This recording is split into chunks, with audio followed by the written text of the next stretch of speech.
Hi everyone, Jordyn Gummer here with the Helena Bozeman team. Today we're going to talk about the countdown to moving. What to pack and when, what essentials to keep out, what to put away, and what isn't going to be missed anymore. So 30 to 60 days before closing, you're going to reserve your truck and the movers, and you're also going to go out and buy some boxes.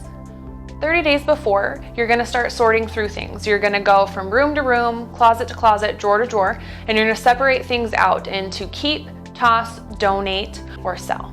So 2 to 3 weeks before closing, you're going to head to the storage areas in your home, and you're going to start packing up things that aren't going to be missed, like seasonal decor, seasonal toys, anything that can be put away that you're not going to need in the next couple weeks before moving.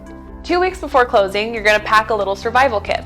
That's going to include important paperwork, laptop, toiletries, a first aid kit, anything that you might need last minute if you didn't think about it and you packed it already.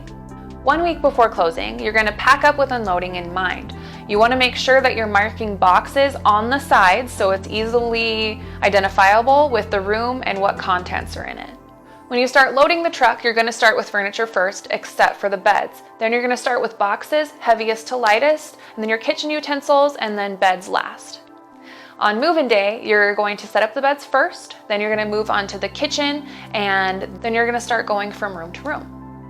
If you or anybody you know have any questions on what to do when you're getting ready to sell, go ahead and call me, Jordyn Gummer with Uncommon Ground.